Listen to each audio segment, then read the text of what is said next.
just do it for Miami Dolphins.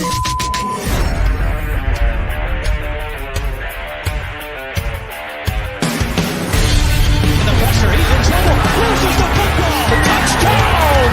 Miami! You have got to be kidding me. Jalen Waddle. It's a Dolphin touchdown. Throwing deep upfield on the near side. Man open. Touchdown! Looking deep. He's got a man. Touchdown! The run from Tua Tagovailoa. Touchdown! He's going deep. He's got it for a touchdown.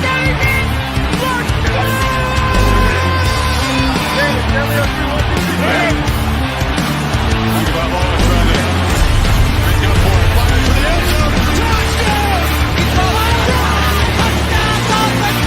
Beautiful day to be a Dolphin fan. 1, 2, 3, let's go!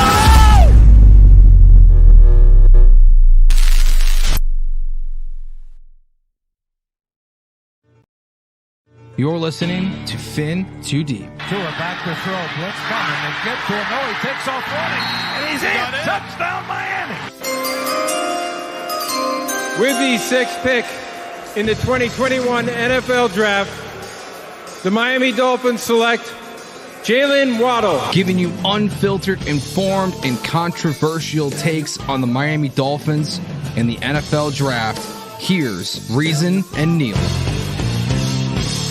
What is good, Fin Nation? What's good? It's your boy Reason, and we are back here for another episode as we dive into deep. I am joined by my co-host Neal and Mr. Driscoll. We have not actually got your thoughts. The OTAs have begun. This is our first show during OTAs. Day 3 happened today. We'll get into, I'll play some of the highlights for everyone today and all that kind of jazz. But, as we open up here, before we get into everything, what have been your initial impressions as OTAs started this week, Neal? Day 1, obviously the media wasn't available, but day 2, the media was available, and there was a lot of nuggets that came out. So how you feeling, bro? Football's back, kinda, and OTAs have begun. Where are you at? Bigger just than the OTAs, just everything that's going on in South Florida right now with the whole, the Panthers in the hockey run, the Heat in the NBA run, how engaged Mike McDaniel is, being the face of this franchise, going out there, banging the Kong and going nuts. I think there's a special energy in town, man. I really do. I think it's one of the cool things to see right now, just kind of the synergy between all the major teams in South Florida. Can't see that. I've always seen that. And it's really unique to see. I said this last week, and I truly believe it. I think the Dolphins have become one of the coolest, and I put that in quotes, franchises to follow in football. I mean, if you're a football fan, they don't have a first round pick in this year's draft yet. They walk away with a guy like Devon Achane, and it seems like my biggest takeaway from OTAs is that I think a lot of people are going to ask about the Dalvin Cook thing, and the question that I'm going to start asking myself here out loud is, do we really need Dalvin Cook, or could we utilize that $13.6 million in a better way? Because if Devon Achane is the player that you and I both think he can become, I think he can become at a player at the same level of a Dalvin Cook, right? It gets your head spinning when you see these young players performing at such a high level so quickly. The thing that I also took away is that the Dolphins mean business, man. They're committed to this. This team, the coaches, I know for day 1 it was only Tyreek and I think Taron that were off. And, those guys are your veteran guys. We know how hard both of them have been working. It's on our Twitter feeds every day. Taron Armstead moving things. I just think it's such a good principle to set early on, is how committed and dedicated this team is and how they work together to get there. I think it hasn't always been like this, right? We've had people where people are sitting out because of contracts, right? Christian Wilkins has every reason to sit out of practice right now, but he's not. He's there. He trusts the franchise. And I would say that for us as a franchise, it's been a long time since, we had the talent we have, and we all know that, but it's been a long time since we've had the back office so organized and so prepared in a culture that is this strong. So I think all those things come with winning and they get enhanced by winning, but you need them to take that next step. So the talent on the field is there, but I think the infrastructure on the back end is equally as impressive.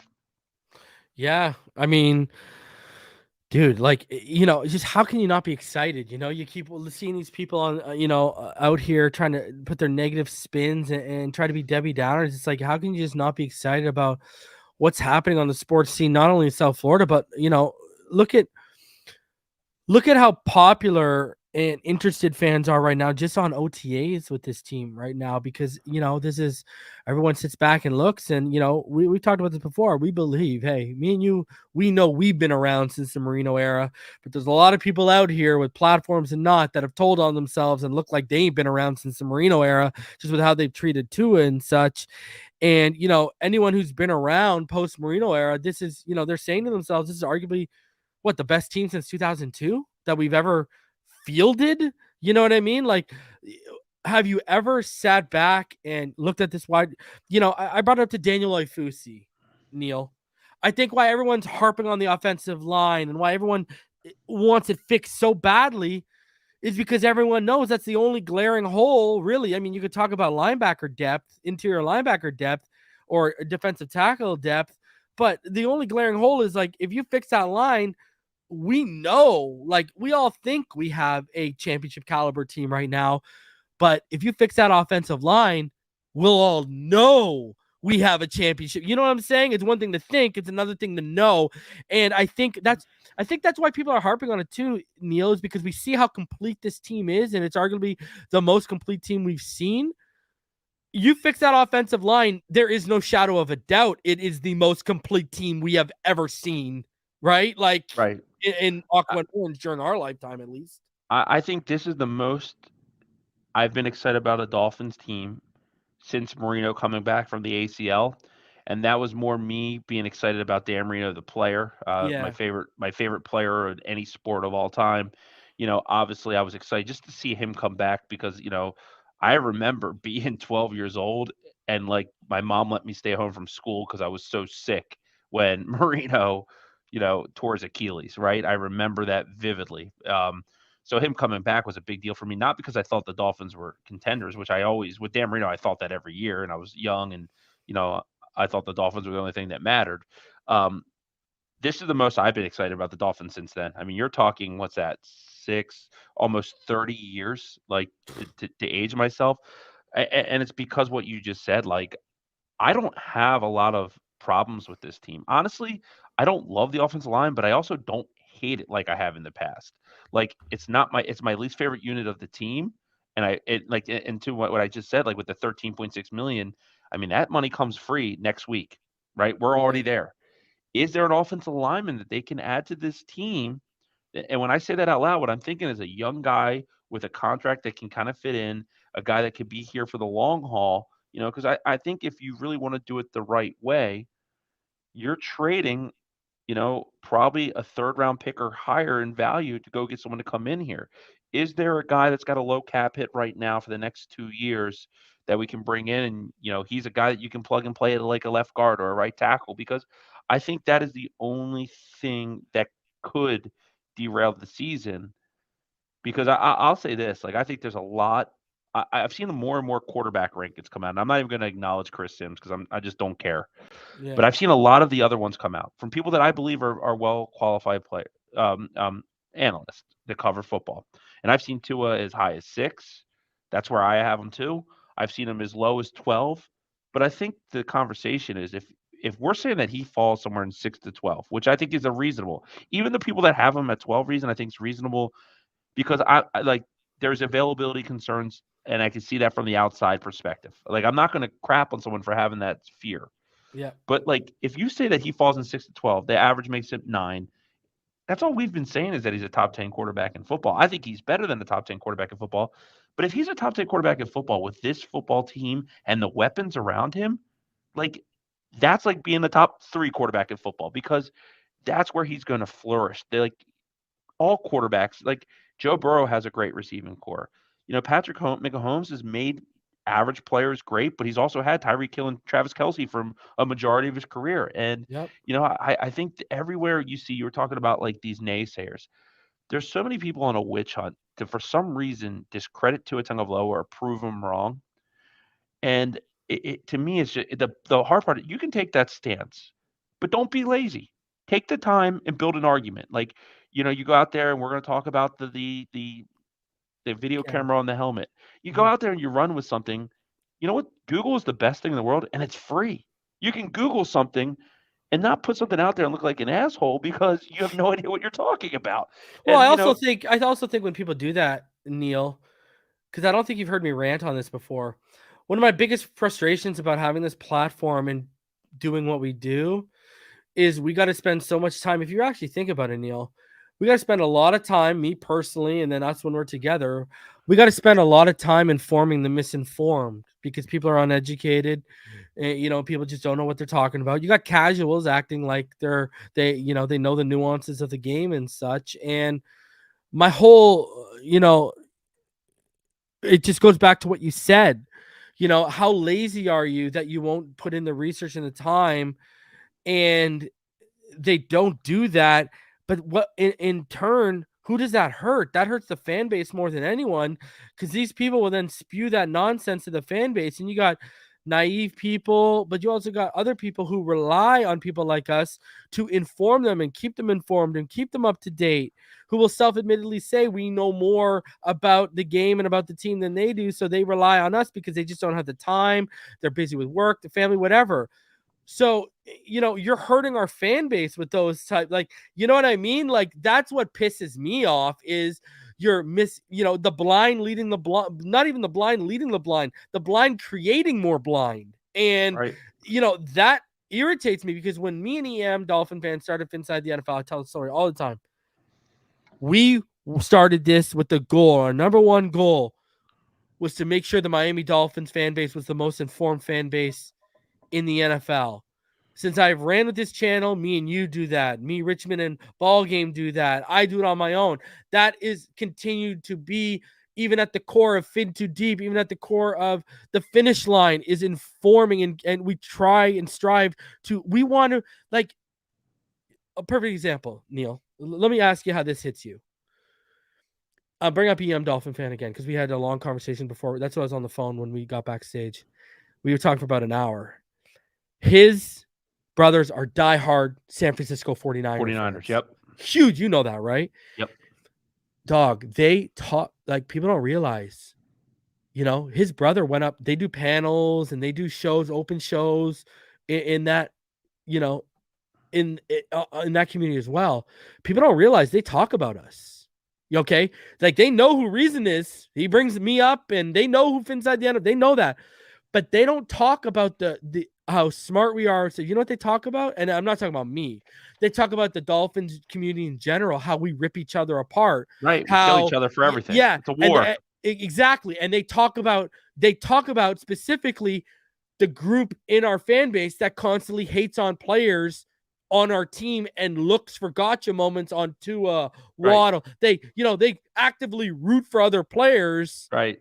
Putting down our own, right? And or don't even cheer for the Dolphins, but follow them for some reason. Yeah, dude, people don't realize, like, we're actually mocked by other communities by these type of people in this. That's what's so frustrating is it's embarrassing to be aligned with some of these people, Neal. It's embarrassing to be connected with them because other communities literally mock us because of them. Yeah, I think you're like, it's one of the things that we've been trying to say. Like, look, I'll be honest, man. I see stuff out there.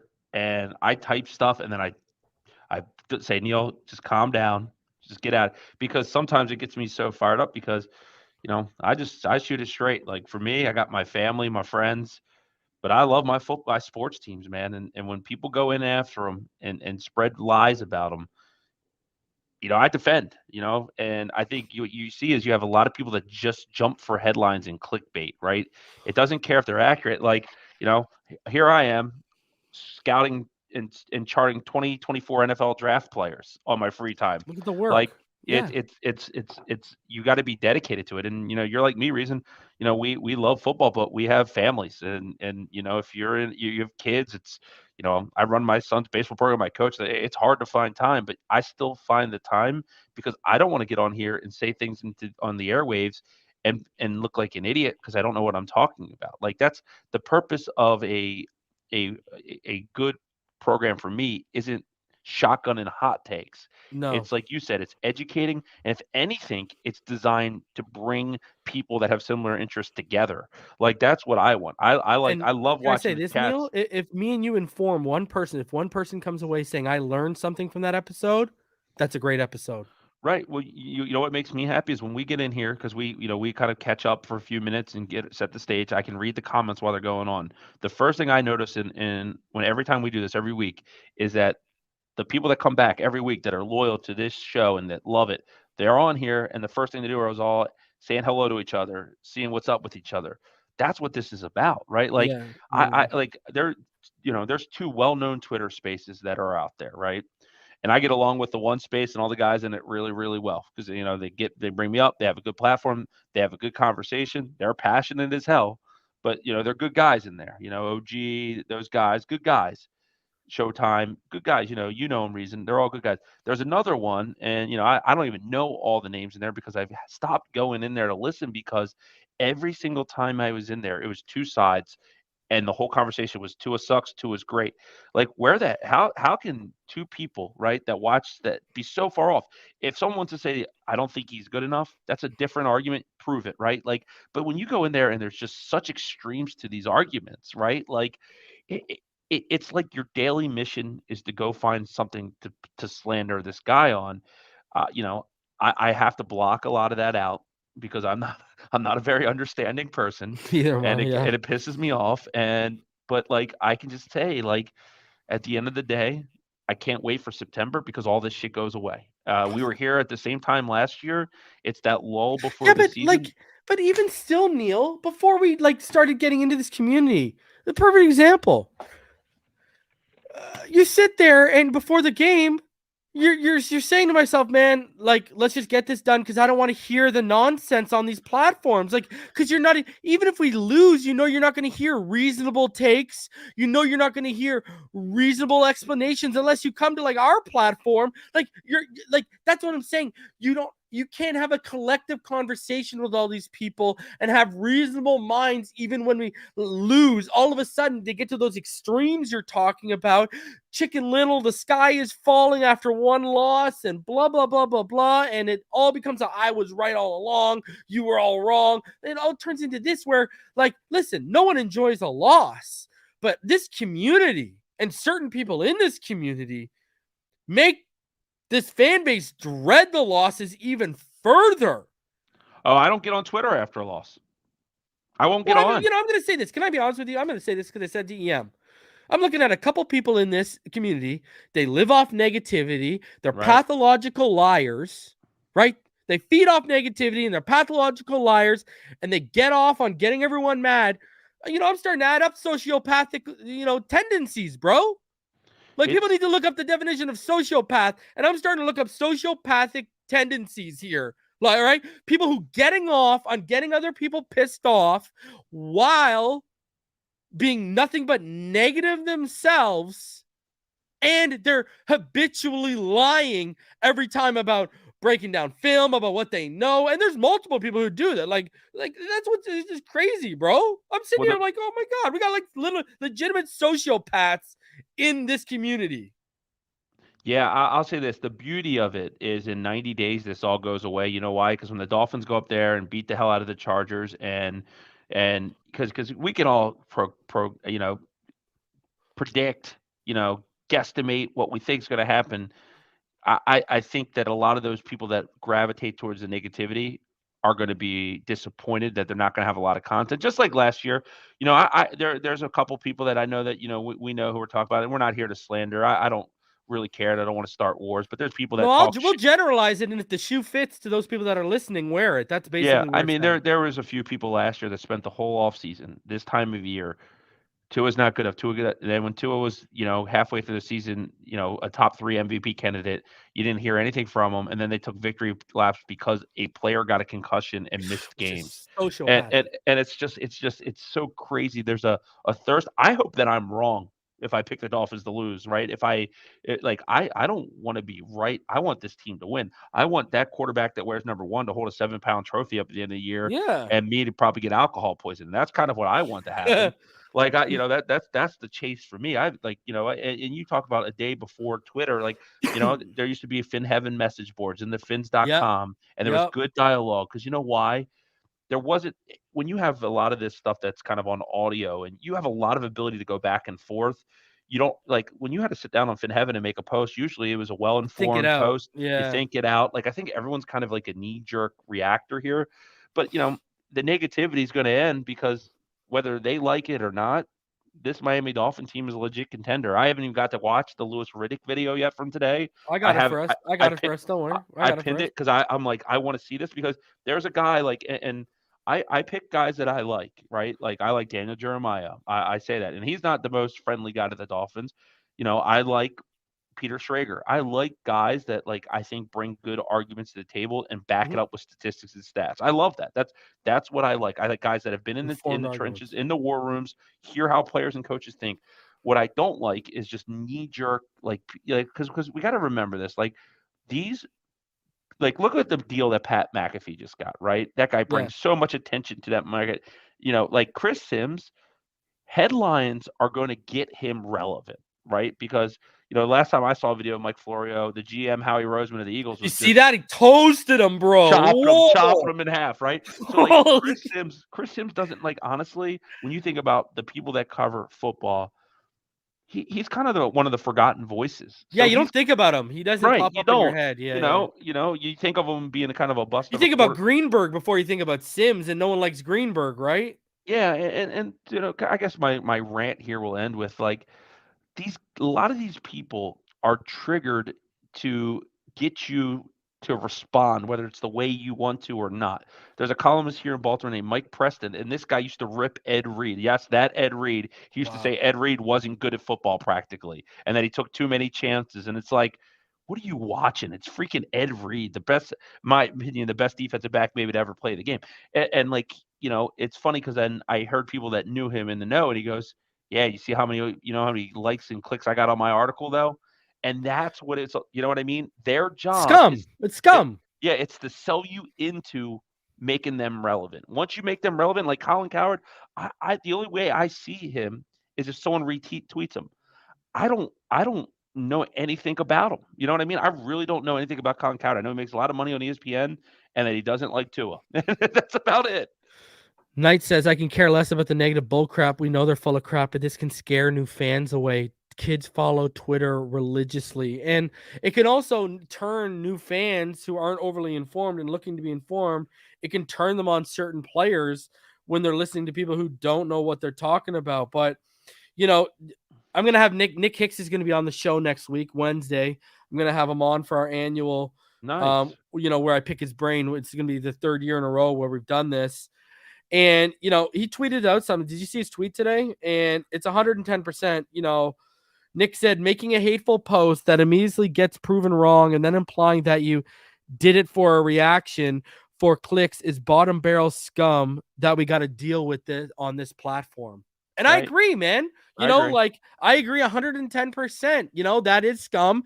People know I feel like there's certain people that are grifters and scumbags in this community. I've called them out before, and there's certain ones I haven't called out yet because they haven't brought it. They haven't pressed the right button. You know what I mean? But, it's just, I don't get it, bro. Because at the end of the day, they will try to say, oh, you cheer for the player more than the logo, but they're the ones that are rooting for us, the player to fail, which means our team would fail, which means the logo would fail. So aren't they actually the ones rooting against the logo due to their hate for a certain player when you break it down? Because right. I mean, that's how I see it, as that, and then they call us, you guys are a cult.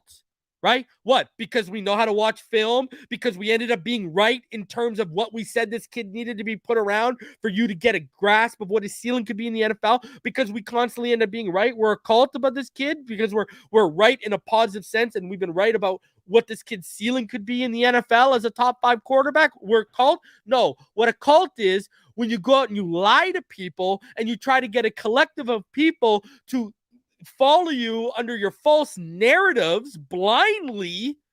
That's what a cult is. And when you spend 7-8 hours a day in your space on your panels being anti whoever the player is, that's cult-like behavior. Because last I checked, listen, I got no time for the extreme Tua lovers, just like I got no time for the extreme Tua haters. But I will say this, a lot of the extreme Tua lovers, they ain't been an issue. They've only been popping up because those extreme Tua haters have been creating stupid, crappy, uneducated, totally false narratives, and they've just been trying to battle them this offseason.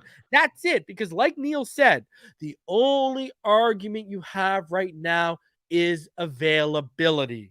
The film, the analytics, whatever, the efficiency numbers, whatever stat or analytic you want to go to, Tua was, him and Mahomes were the most efficient quarterbacks in the NFL last year. That's not even an argument. The analytics and the film showed the growth in his game last year. It's not even, and I had a discussion with Daniel Oifusi backstage, Neal, and we talked about Fangio's impact on Tua and what he, and the defense he struggled against were mainly Fangio disciples, and how that literally could get solved this offseason. And if that gets solved this offseason, Neal, and he stays healthy, it's going to be a long, long year. And listen, I tell no one how to fan. I'm not here to gatekeep on people how to fan. But all you that has been spending 8 hours a day and all these months and these years hating on this kid, if we go to an AFC championship, I better not hear a goddamn peep from any of you, win or lose. Because guess what? Y'all don't deserve to be fans for that kind of ride. You deserve to sit in the corner by yourself, Blair Witch style, face towards the corner while we all get to celebrate and enjoy the ride. None of y'all deserve it. Just saying. Yeah, and two things to what you said. So first, if you're following a Dolphins podcast, a YouTube, or you're on the Twitter space or following content, it must make you some sort of a Dolphins fan. This is basic cause and effect 101, right?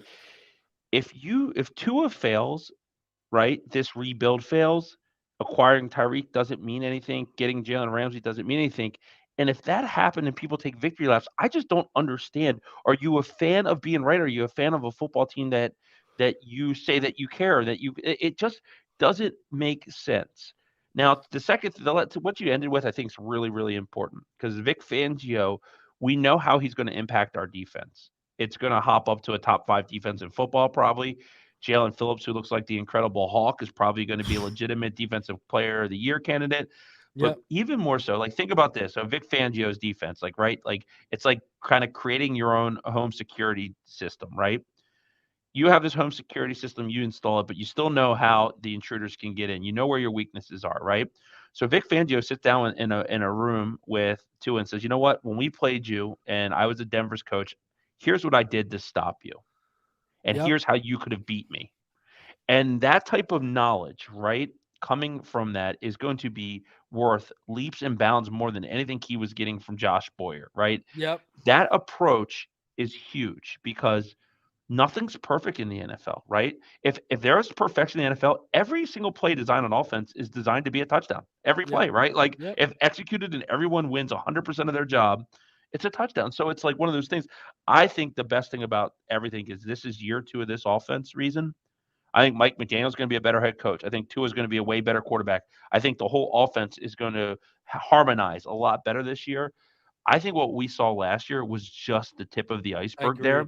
And I think we're going to explode this year. I think this offense, everyone's talking about the defense, and rightfully so. You add Jalen Ramsey, you go out and get David Long Jr., you add Vic Fangio. You should be talking about the defense.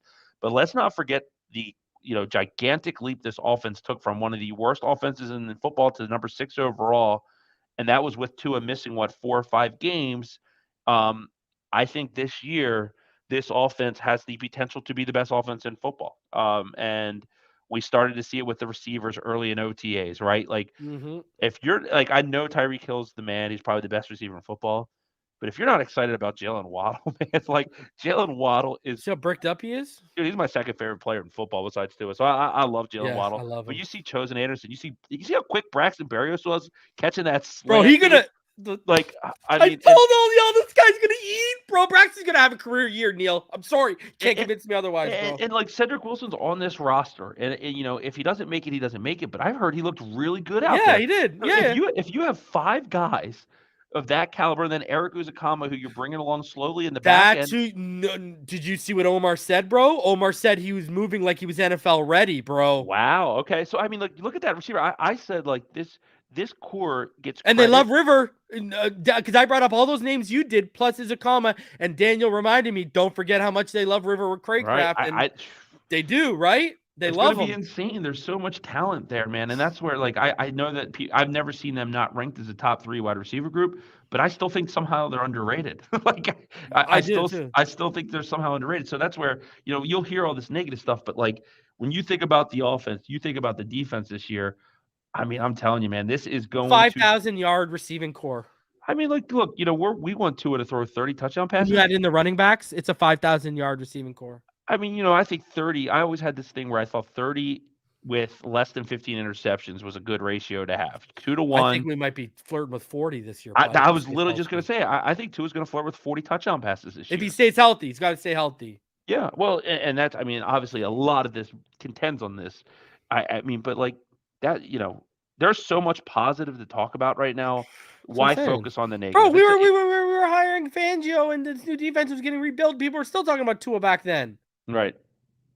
It was like the dominoes have fallen perfectly for the Dolphins, right? We got Fangio, who we all wanted. Like, I was having one of my Neal Driscoll breakdowns when I thought he was going to go back to the market and screw us. You had to talk me off the ledge.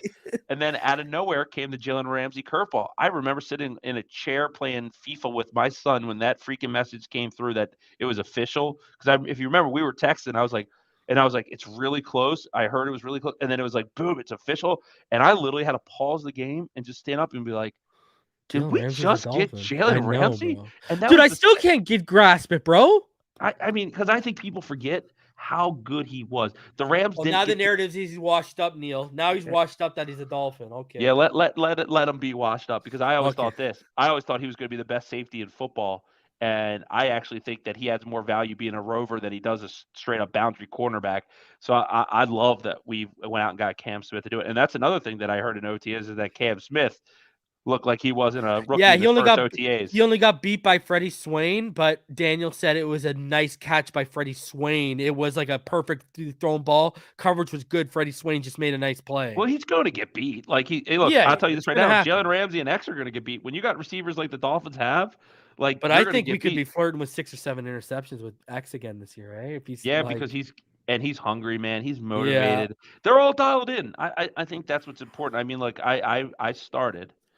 And I'm not going to give any spoilers yet, but I started to do my football predictions because I kind of wait to do them until August but what I do is I go week by week. I look at every schedule, and then I look up the teams and how they play on the waiver. I put a lot of things in it. And my initial conclusion that I have, I just like get so excited thinking about because I will say this. I think the Dolphins are one of the 4 teams that I have between the Eagles, the Niners, and the Chiefs. I think they're the top 4 teams that could win a Super Bowl this year. And to me, that's very exciting because I see what Louis Riddick sees. I see not just the players, but like the enhancement of the coaching staff because we talked about this last week about how McDaniel gets to focus on the offense and Fangio focuses on the defense. But like you literally have 2 head coaches that get to run the units the way they want to right now.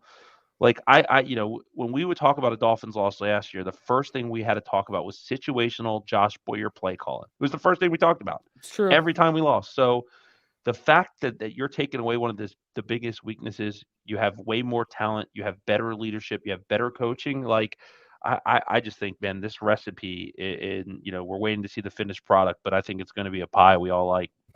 So let's get into it. So obviously the big kerfuddle on Twitter and in the community, and I got some things I got to say here, was in regards to this picture and the information that the homie, one of the mods here, the homie on Twitter, Bobby Shouse, dropped that. Oh, yeah. If you look over Tua Tagovailoa, if you look over to it would be the shoulder on your left, but his right shoulder. If you look over, you can see the camera right there between him and Skylar Thompson's head. Everyone, some people started making a big deal of it. Oh, name me a starting quarterback, and I go back to this again. People showing you, ladies and gentlemen, they've never evaluated a quarterback before. I keep telling you, you can tell the way these people claim they break down film, the way these people talk about the position, the spot throwing narrative, which was the dumbest narrative I've ever heard in my life. You can tell these people have never evaluated the position before, ever. And then when you see the reaction to a camera being on the quarterback's helmet, it again, once again, validates that point, because Peyton Manning's done this. Tom Brady in 2014, was it 2014? The year they won the Super Bowl, Tom Brady wore it. He was pretty good, right? Yeah, Tom Brady was pretty good. Yeah, he was all right. Big Ben, remember when Shut came out with those shoot vision helmets, and Antonio Brown and Big Ben were wearing it in practice. Ben Roethlisberger, Russell Wilson was wearing this. Never mind, the Bears did this. The Giants did this. So many teams have done this. Actually, the first team to do it, I believe, was the Broncos back in like the 60s. They put a camera on a quarterback's helmet during practice. So this is something that's been going on for quite some time. And let's be honest here, Neal, not only does it give you a chance to see, you don't really see what the quarterback's seeing because it's on the side of the head. It would have to be like directly here for you, really, right? But what you're seeing is you're hearing what the quarterback hears. If there are pads and stuff, you're seeing the offensive line in front of them. You're seeing a lot of different things, and it puts you in the huddle. And there's a lot of advantages outside of just helping the quarterback here. This is not something that's based on the one read narrative that people have tried to spin about Tua, which we've disproved so many times every Tua Tuesday during the season, where we show, just put on the Detroit Lions film, the Gesicki touchdown in the back of the end zone was like his fourth read, and it was a crazy throw to the back of the end zone. So that it's not because he's a one read, it helps you make players better, whether it's a lineman, the quarterback, and I think this should actually be adapted by a lot. I think this might become a more frequent thing than it has been over the last 10 or 15 years, because there's a lot of advantages and pros to doing something like this. Man, I see, leave it up to the idiots in our the idiots who don't know ball in our fan base to try and spin this negative, Neal, when this is our coach, our quarterback, and our team working to be better, Neal. And how can that be a bad thing after the half-hour rant me and you just went on regards to the expectations of this team this year that we talked about multiple times in that rant, huh? Well, it doesn't matter what you do for a career in the world today. Everybody's leveraging technology to get better results. It just happens. It's what people do. It's why there's so much money spent in enhancing technology. It's funny that you mentioned the naysayers again, because I had this legit conversation with my 7-year-old son last night, and he understood it. So I coach his baseball team, right? And we play It's coach's pitch. I'm the pitcher. And what happens out there is that you throw the ball 5 times and they whiff. You have to come run and get a tee and set it up, right? Well, I told my son when we were doing batting practice, I was like, I want you to hit off the tee for your first 5 swings. And he's like, Daddy, why? I've never in a game have I ever swung and missed the pitch. I know what I'm doing out there. I'm like, well, buddy, the tee isn't designed as a punishment. It's designed so that you get your swing down pat perfectly. And I want you to do it before the game, because when the game is live, I want you to feel comfortable with your swing. Yep. So, he goes and he hits 5 off the tee, man. And, he goes out there and, he had an awesome night last night. And then, we're in the car ride home and he's like, wait, so I always thought the tee was the punish. I was like, no, buddy, that is, that's what people use because they can't hit and we got to move the games along. But professional players hit off the tee all the time. That's how they work. That's how you get better. And he was like, wow. So now he wants to go home when I'm not home, right? He gets off, it's summer coming up. And he's got the tee set up in the backyard. He's like, well, if you're not home to pitch, I can rock off this tee. And I'm like, exactly. Here you go. And he's 7 years old and he can figure this out. I think it's amazing that we have people that don't understand that. But again, back to what I said at the start, all you had to do was Google it. Quarterbacks that practice with a video on there. Tom Brady pops right up. I did it 2 minutes ago. He pops right up. So it's like if you don't have the effort, you're criticizing somebody for utilizing something to get better at their craft, and Yeah. what you're doing is sitting on your couch tweeting lies about something you have no idea what you're talking about. Like it's really ironic to say that like just stay out of the conversation because it's I think what I'm seeing from Tua Tagovailoa is an absolute beyond measurable dedication to becoming this team's Every franchise off quarterback. season, Neil. Every Jiu- off season, Neil. If this guy didn't care, he wouldn't be doing the jiu-jitsu training. He wouldn't be doing these type of things, right? Like this is what you want out of your franchise quarterback is this level of dedication. I think that what happened, to kind of summarize what we've been talking about the whole time is so many people want to be the next talking head on ESPN that they forgot that there are also fans of this football team. And it's like, don't you like wake like the feeling that I can't recreate in my life, outside of anything with my family and kids is that feeling when I wake up on Sunday mornings and I know the Dolphins are playing. And I'll go run grocery store Yeah. errands and do all that stuff, man. But it's all noise. I cannot wait. Bro, to I still get the butterflies before even when I go live. I still have butterflies before I go live before every game, bro. And that's how I've been since Marino was here. Like, you know what I mean? And I think it comes from the heartbreak we suffered in the 90s, really, Right. with the Stanovic kick. But like, yeah, I get the same feeling as you. It's like Neil, like the air smells different. You know what I mean? Like fall feels like fall when football's on. You know what I mean? And back to your point about your son, like, a lot of people don't know this, but if it wasn't for my grandfather dying, I probably wouldn't be sitting here right now because, I was a catcher, and that's where I got my arm from. That what I converted to football. And the only reason I started picking up a football was because my grandfather passed away in '97 when I was 12, and I picked up a football when I was 12 and started from there. And I was taking baseball really seriously. And, my parents were spending a ton of money because what was I doing? I had a hitting coach. I was going to the bat. He was taking me to the batting cages, and I was trying to perfect my craft as a hitter. I already had the fielding down. I already had the arm. I wanted to get better as a hitter. And you started seeing, just like your son, you started seeing I started becoming a much, much, much, much better hitter. Man, I started with a personal trainer when I was like 8. And, again, my nephew, I talk about my nephew on this channel all the time. My nephew is on the way to the OHL, and he's going to be an NHL player one day. And again, you got to want it. Right. When he was 6 years old, 7 years old, waking my brother up at 5 a.m., he would wake my brother up to get ready to go to the ice and go hit it with his trainer. Dude. Right? Like I just do not get the mindset of, talking down, or it's one thing if the player's performing well, but when the player is doing everything in their power to be the best that possibly can be, because they understand the expectations of not only himself, but the franchise, how can you not applaud that? And one thing we can say about Tua is every offseason, he's putting in more and more work. Yeah, I like that. Offseason, Neil. It's like we don't see Herbert doing this. We don't see, we see Burrow put in a bit more work than Herbert, but we don't see there's guys from his own class we don't see working as hard as he's working. The reason there's not a quarterback in football that's working harder than Tua Tagovailoa. There's not one. There's not one quarterback working as hard as Tua Tagovailoa.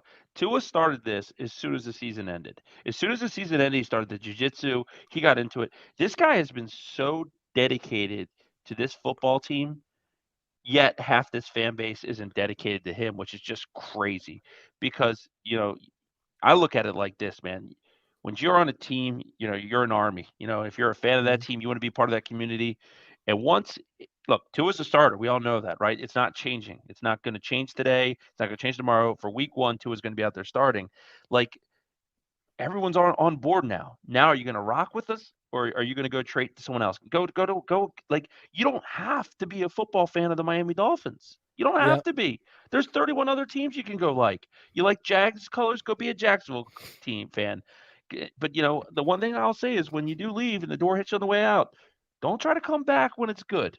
Like, Don't be one of those fair weather fans that jump all over the place, be happy. Like, this is where we are right now is what I've been waiting for 35 years. I like, to me, man, if I had the worst 50 days of my life, 35 of them were the Dolphins are on bye week.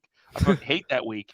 You know what I Yeah, mean? Like, it's one of yeah, those things. Like, I just think, yeah, and I think what we'll see is that just like the Heat, I saw it with the Heat. I'm not the NBA is my least favorite professional sport. I still like it. I watch it. I know all the players. I still watch the draft and get into it. But halfway through the season, when it was a trade deadline, I saw all these people talking about how Pat Riley was done, wasn't making moves, and the Heat got hot, and those same players are now all jumping up for joy because Jimmy Butler's going nuts, and the Heat go Heat tonight. By the way, are obviously on the fast pace to hopefully go win a championship. It's amazing how winning changes everything. So you know what I mean? Like, when losing is happening or the results aren't there, everybody panics. Everyone. I do it too. I panic. But I think what we'll see is this team, once they start getting that momentum and they're winning and they show that they are the powerhouse that I'm on here saying that they're going to be, that's when a lot of that negativity will go away for a while. Because you don't see it about the Heat at all anymore. Now it's cocky, right? It's, we're going to go in there and kick the Celtics ass. It's yeah. like, that's what you're seeing now, and I think that's where we'll head as a fan base. But I also think that when we talk about this, it's a small minority that's making a lot of this negative news. You know what I mean?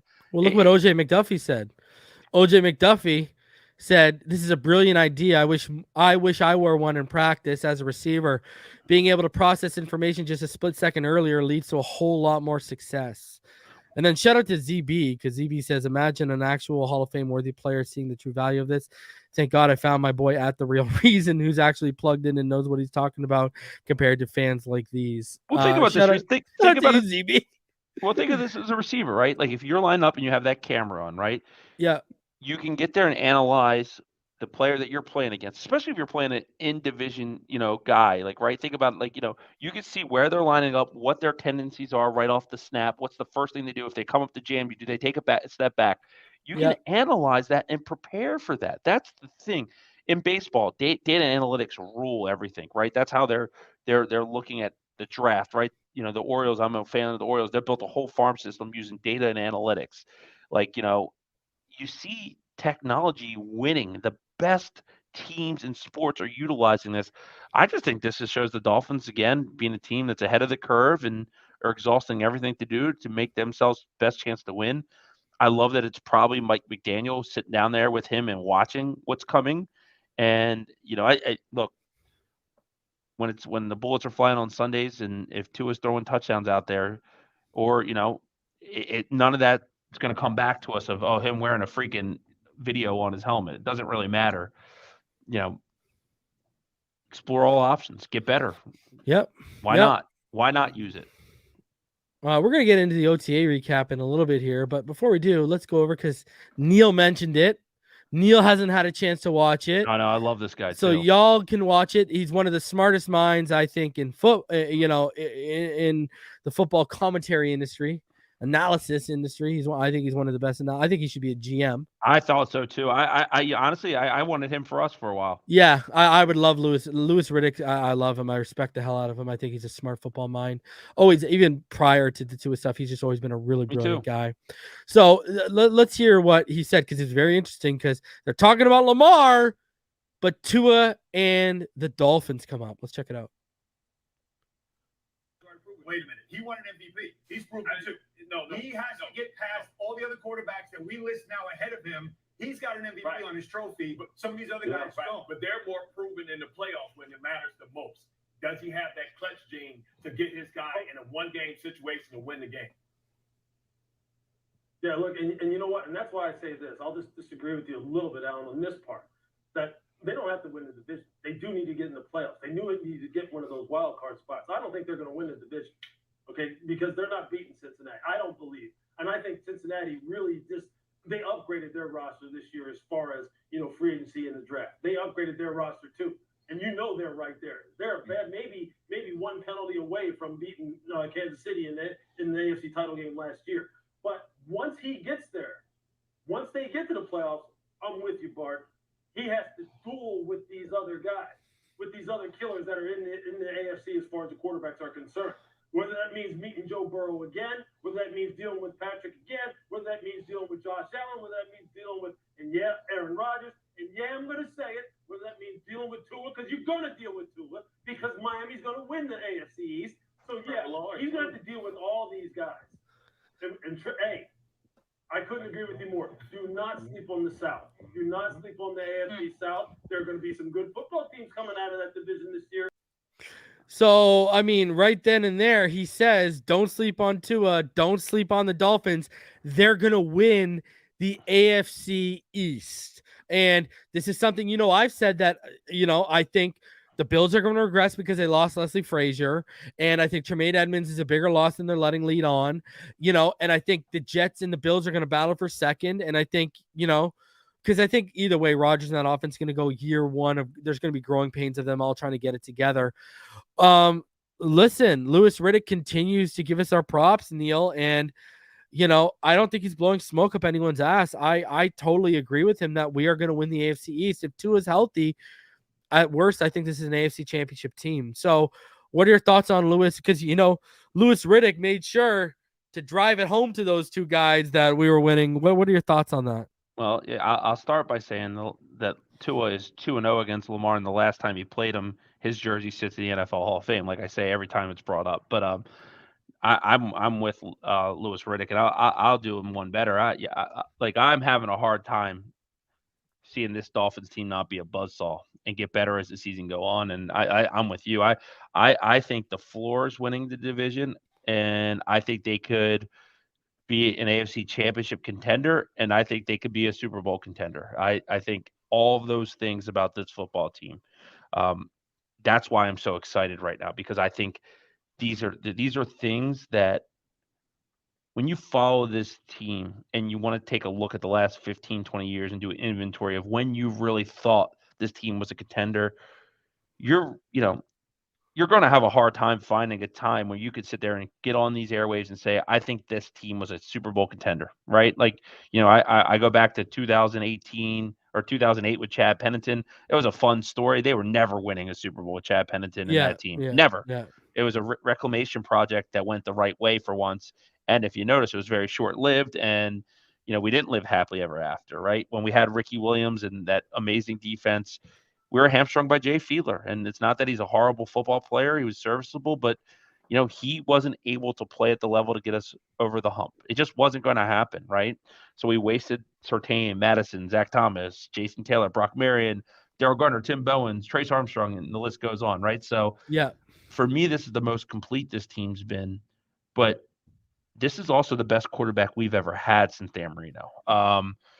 This guy, when it's done and it will take him probably 3 more solid years of football, right? He'll be the third best quarterback in this franchise history besides Marino and Greasy. People crapped on Tannehill, but when you look at the kind of the power rankings of all time historic Miami Dolphin quarterbacks, he's up there. He really is. And I think it's funny. We, as great as we have had quarterback with the Marino era and the Bob Greasy era, ever since that, we've obviously been one of the worst teams when it comes to the quarterback position in football, right? Mm-hmm. And it's one of those things that, you always hear that old expression, the grass isn't always greener. We hear people talk about Pat Mahomes and Joe Burrow, who I think are the best 2 quarterbacks in football. Yeah. But I see the constant, the kind of the goalpost moving. Like Trevor Lawrence statistically played his best season ever last year. People are talking about how excited they are about Jacksonville because of it, but Tua still played better. So it doesn't make sense to me where you can get on a show and say, oh, I'm concerned about Tua. I think Trevor Lawrence is an MVP candidate. It just doesn't make sense. It just doesn't. But I mean, that video gets you obviously really, really fired up because he's he practically just said, don't you forget about the Miami Dolphins. They're going to be there. And it's been a long time since we've seen that. Yeah, since we began not loving the media, especially with but he's one of the few guys that has constantly given us love over the last 2 off seasons. But it's nice that we've been you don't see people as quick to argue him though. Do you see? You don't see people as quick to argue him now and say, "Oh, well, you're crazy." Now they kind of let him say his thing because they saw how Tua played last year, and no one wants to put it out there. You know what I mean? So right. Well, and here's the thing, right? the quarterback position, it's probably the most special position in all sports. Pat Mahomes, what you see right now, Pat Mahomes is going to go down as a top 5 player to ever play football, probably, if he stays healthy. Yep. And he's an amazing. And off script, he's amazing. And he has arm talent like Dan Marino, and he can move on the pocket, and he's great. Joe Burrow, he's got ice in his veins. He's kind of like Joe Montana reincarnate, right? But here's the thing. There's only 32 of these guys on the planet. And if you have one of them that's the top 10, how do you not go to war with that guy every week and be like, I love this guy, especially when the guy never says an ill word about a franchise that pretty much turned their backs on him, right? Mm-hmm. A guy who just puts in work, does so much for the community, is unbelievable. Like when you think about having children, I love when my son wears a Tua jersey. There's other players on the Dolphins that I love as football players, but I would not be comfortable because of things that have happened off the field of letting my son wear their jersey. I'm just saying. But with Tua, I never think twice about it. I'm like, that's the kind of role model that you want your son to cheer for. You know what I mean? It's to me, it's like this guy has all the boxes checked of what you want as your NFL franchise quarterback. Why not embrace that? And I think, for our audience, I can see a lot of the comments, most of them do. And that's why we have a great little community that we're building here. But like, to me, man, it is so hard to find the right guy for your franchise. It's not always the best quarterback that's the right guy for your franchise. You know what I mean? It's a fine line. I truly believe Tua is the right guy for this franchise and is a good football player. And that is just so hard to find. That's why, for me, he's a top 5 MVP candidate. I think we're going to see the player that we saw for the first 9 weeks probably more consistent over the entire season. And I think we're going to see peaks that are actually higher. We probably won't see any more 630-yard passing games and 6 touchdowns, but I'm not going to say no. Yeah, for sure. All right, let's get into a little OTA talk. Or Devon Achane talk. Well, I got something here from Barry. Okay. And we'll go over that, what we learned this week at OTAs. We'll go over that. And then I got just a few clips from today for everyone. Nothing really crazy at all. They didn't release very much today. But let's start off with what Barry's article here came out last night after I did my show with Daniel. And it said, what became clear at Dolphins practice this week in Waddle's goal to a ranking and notes. So with Tyreek Hill and Jalen Waddle, the Dolphins already had arguably the fastest team in the AFC last season. And Tuesday's offseason practice offered more evidence of why this team is even faster. Rookie running back Devon Achane easily got to the perimeter on one running attempt. New receiver Braxton Berrios, he zipped past cornerbacks on 2 completions for sizable gains. We saw Robbie Chosen, whose average speed per touch was second best behind Tyreek's in 2019, easily get open on a deep pass that was overthrown by Skyler. So this team will be blazing. Keep in mind that Achane has also been timed as fast as 22.2 miles per hour at Texas A&M. Berrios at 20.78 with the Jets, and Chosen at 21.3 with Carolina. Also keep in mind that the 2022 Dolphins led the league in 20-plus mile per hour plays from scrimmage with 23 per next-gen stats. Hill had 10 of them. He and Bears quarterback Justin Fields were the only players with at least 6 touches that reached speeds of 20 miles per hour. So this team will be blazing. That boy can go, running back Jeff Wilson said of Achane. Waddle marveled at Achane, who also showed his speed on a 20-plus yard sideline reception on a pass from Tua Tagovailoa. I've been knowing him since he was in high school, because remember, Waddle's from the Texas area. So I've known he has a speed from when he was younger. Having him on our team, it's great. Stay tuned, man. He's going to be one to watch. I'm definitely excited to watch him get to the next level. Berrios Waddle said just another explosive player added to what we already have. Him Chosen said just adding on to make people game plan. Listen, I know there's people in this community that aren't giving Achane his flowers, Neal, because Reason was right again about a prospect, and that's why they're not giving him his flowers. And Achane's been the talk of the town this week. And I've even had smart-ass people come up, well, do they run him between the tackles? Listen, people are just in awe of his explosiveness and his speed. We don't need pads to take that stuff in right now. And people are saying he's more explosive and faster than when they saw Reggie Bush in Aqua and Orange at practice. Dude, it's just. And I think, Neal, I think he's going to be one of the better receiving running backs in the NFL. He's got some of the softest hands at that position. Dude, Devon Achane, already the impression he's making, Neal, he's going to be a game changer, huh? Back to like the lazy thing we're talking about, right? Like, because of his size, people automatically are saying that he can't run between the tackles when that's what he did at Texas A&M. Yep, and right? he's getting bigger already. He's already up 4 or 5 right, pounds. Like right? It's like. Yeah, I also heard that he had 3 runs that would have been plus 50-yard touchdowns in that first practice, and that the offensive line was, even though it was kind of pads and shorts, were kind of moving really, really well, and Achane was hitting holes. And like, obviously it's shorts, so I'm not going to go and make a bronze sculpture and throw him in Canton right now, but I think he's going to be one of the steals of this entire draft. I think, for me, he was the number 3 running back in the entire draft behind 2 elite players in Bijan Robinson and Gibbs, but he wasn't far off. He was my number 36 overall player. I saw that the comp out there was Christian McCaffrey that he gave himself. Honestly, that's pretty fair. It's high praise, but it's pretty fair. I just think that this guy can run between the tackles a lot better than people think. I mean, I urge people, you don't even have to have the all 22. You can go on YouTube and put in clips and watch where he's running his big runs, and he's not afraid to gut them up the middle. And he makes people miss, but he also moves people, and he doesn't go down. He's a tough dude. I think this guy is going to be the steal of the draft. When you look down 5 years from now and you say, name the 5 biggest drafts, the Dolphins got one of them in him. I think, and I like to see Jeffrey Wilson giving him praise. I think that's a good teammate. I think, be careful what you wish for. Because I know. I think for him and Raheem Mostert, they're taking a back seat threat soon. And, whether they get Dalvin Cook or not remains to be seen.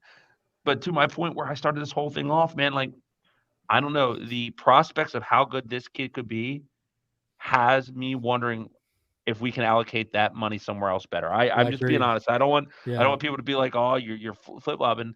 Look, if we get Dalvin Cook, I think it's a home run fit, a home run player here. Yeah, you're not going to complain. Yeah, we see him working out Nick Hicks, but I'm just saying, do you make a move like that and be like, wow, like we just didn't even need that? Yeah. Waddle said he's determined to improve after a season in which he led the league in average yards per reception and finished with 75 catches for 1,356 yards. Waddle, who dropped 7 passes last season after dropping 8 as a rookie, conceded that I feel like I was up and down last year. The goal is now staying consistent each and every week. And he's bulked up in an attempt to get stronger, but declined to reveal his weight. He said, I can't tell you that. You will see me run somebody over, then I feel bigger, stronger, faster. And that's huge, Neal, because that's going to help his release off the line of scrimmage. The Dolphins have at least 7 NFL quality receivers, which is what we talked about earlier. Unless the Dolphins keep 7 receivers, which seems unlikely, something will need to change. The fact that Wilson is guaranteed $5 million of his $7 million salary makes it more difficult to trade him. Perhaps a team that loses a key receiver or 2 will have interest in August, but Wilson has no motivation to take a pay cut. To his credit, he has remained professional and engaged, showing up for voluntary offseason workouts this month, and agreeing to handle punt returns in the second half of last season.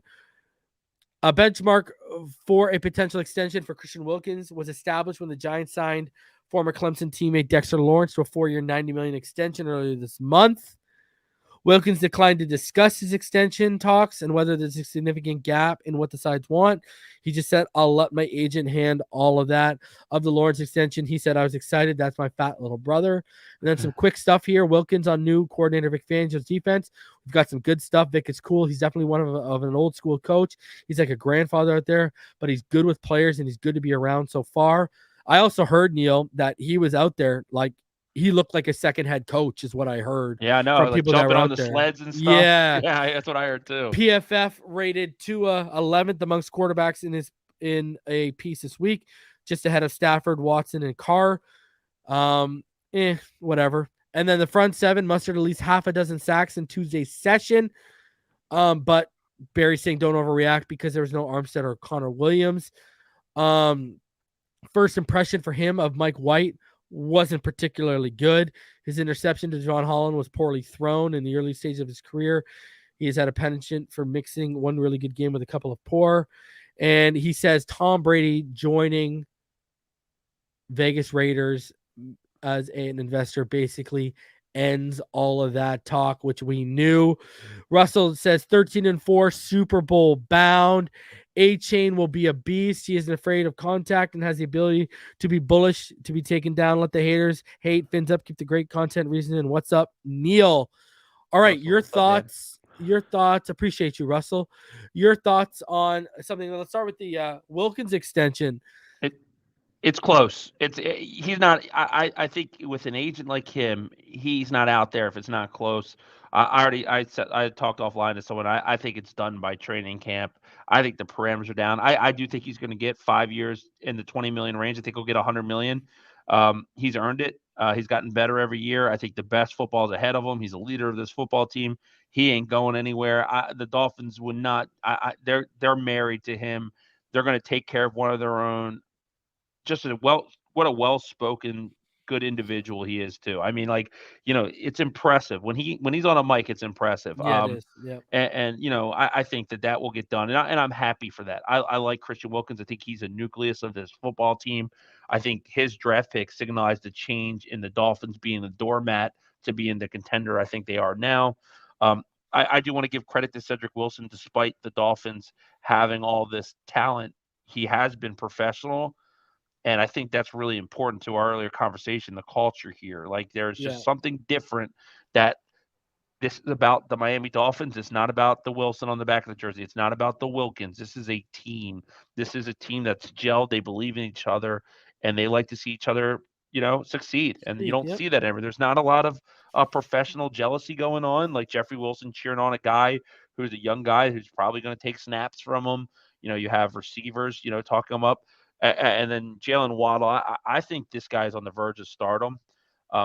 If I was tasked with building a football team today and there was a draft and you're taking in age and salary and years ahead, I'm probably going Justin Jefferson number one. I'm not going to say I wouldn't take him. He's still a young guy. But I'm probably taking Jalen Waddle number two. I think Jalen Waddle is going to have a huge season. I think he was snubbed at the Pro Bowl last year. I think he's proof positive why you draft Alabama guys, because we talk about Tua's work ethic. Dude, Jalen Waddle is a absolute warrior. Yeah.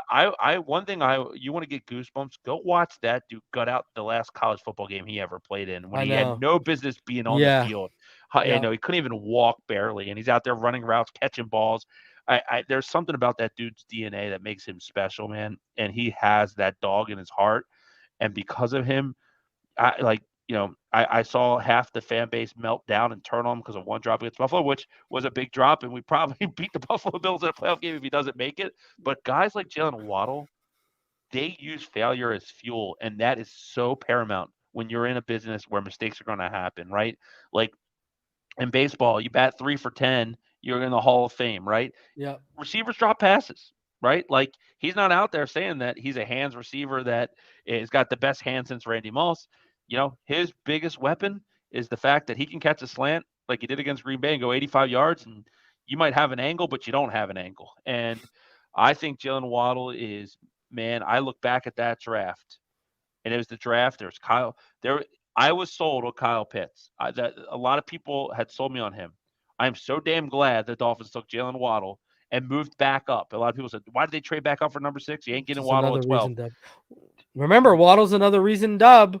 That's a guy I was wide receiver 1, but I was arguing with people in this fan base. They were trying to say we were going to take Devontae Smith, and I said, nope, they're taking Waddle. And you remember, right? You remember Clumpty Dumpty when he was up here for draft day? I was laughing in his face when he was up here on draft day when we took Waddle because I was right all along.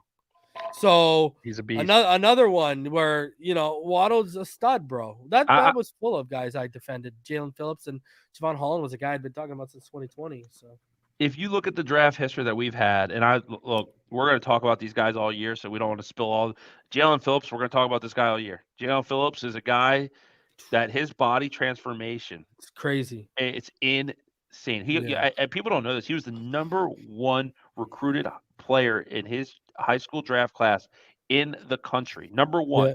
His athletic scores are literally like Bosa. They're Bosas. Bosa scores. And he, I just think that, man, under Vic Fangio, this guy is He's gonna be a stud. him and Let's Bradley show. Chubb. I want to show everyone before we get into this though, because this was going to be what I segued into, because you mentioned it. I want to show everyone the Devon Achane interview where he says what he said about the CMC. Yeah, for sure. Have you talked with Tua yet? We introduced ourselves. We haven't really sit down, had a conversation. Okay. Growing up, who's your favorite player? At first it was David Thompson, and then it was Reggie Bush, and then now it's Christian McCaffrey. If you were to compare yourself to a player right now in the league, did not stutter. That was real quick. One of the fans want to know, can we get a 4-man race? Waddle, you, Raheem, and Cheetah. My answer is yes. I mean, I don't want to hurt nobody. Yeah. I don't want to put no hamstring. Got someone up at training camp. Hey, that's up to the guys. Who's your favorite team growing up? I never really had a favorite team. I just had like 30 players. Like my favorite QB, Aaron Rodgers. You're going to be playing him now. I know, right? See how they work? Yeah. There you go. So, I mean, he didn't even hesitate, Neal. Christian McCaffrey, and everyone on this channel who's been watching me for years knows I'm a huge Christian McCaffrey guy. Absolutely love Christian McCaffrey. What are your thoughts on the confidence in that kid? I love the way he conducts himself, Neal. Shout out to Reese's Pieces. He said, had a dream last night. Achane ran the ball on a 3rd down and 3, broke a tackle and hauled ass, 40+ yards for a TD. Blink of an eye, wash it out. And he said blink of an eye because I call him a blink of an eye runner, Neal. You blink, he's gone. Right. He fits right in, Reason, because this is the swagger that this team has. Yeah. This team comes in here. It's not your grandfather's Dolphins anymore. This team comes in here and they expect to be good. You know, they want, like, they have something that's really there, man.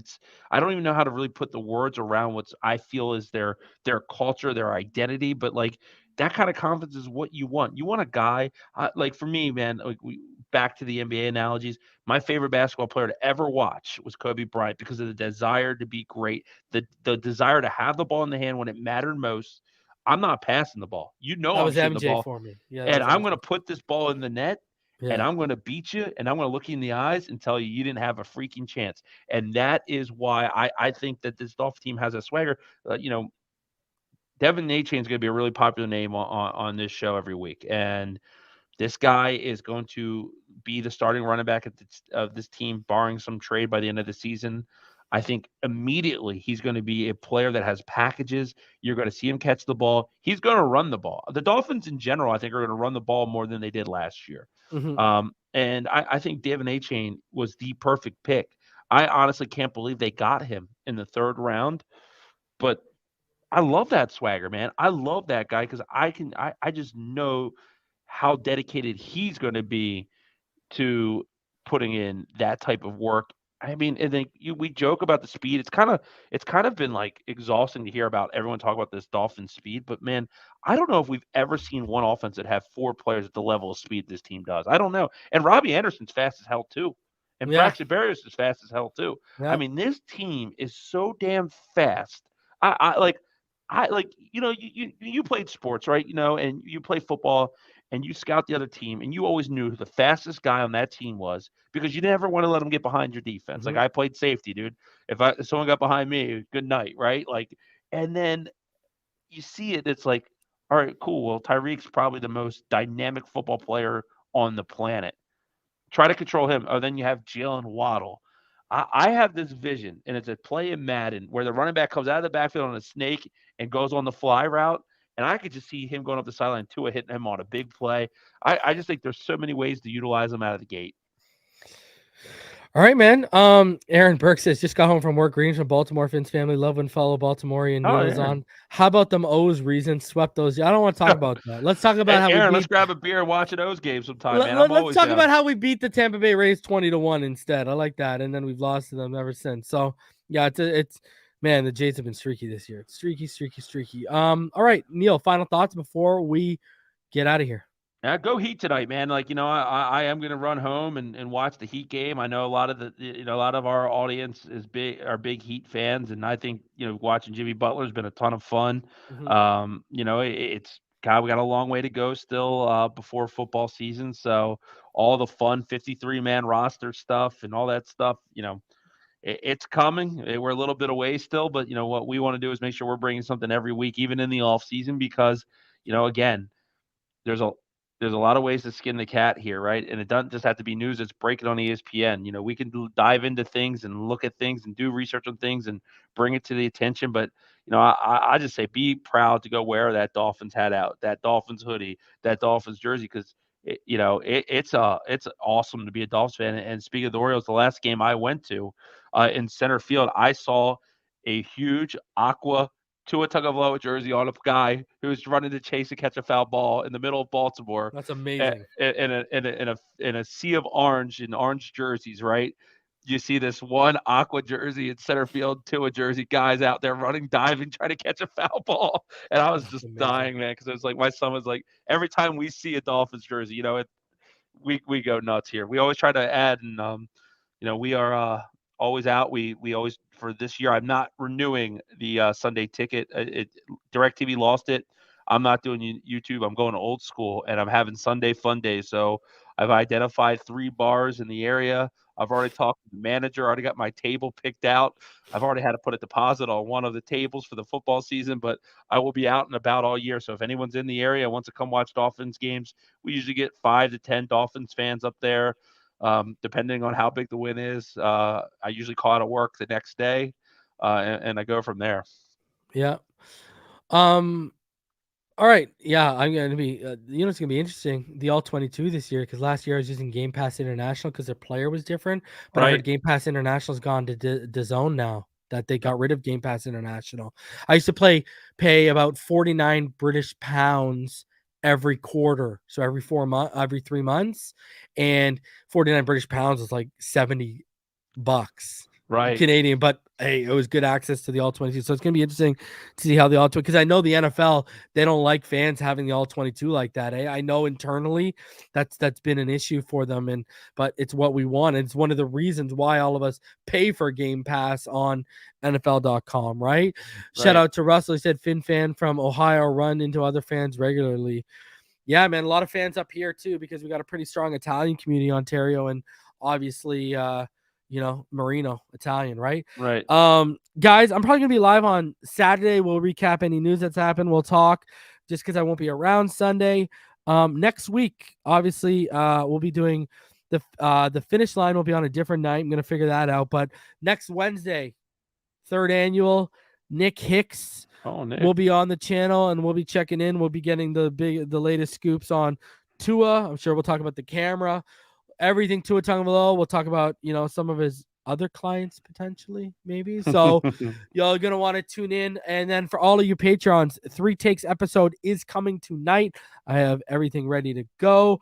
We're going to be talking about Dalvin Cook and things I'm hearing, as well as a few other things. Patreon.com/Phinside the NFL. So I will see all of y'all tonight, Patrons, and the rest of you. Have a fantastic night. Go Heat. Hopefully they win for all of y'all. And until next time, fins up all day, every day. We'll see y'all on the next one, guys.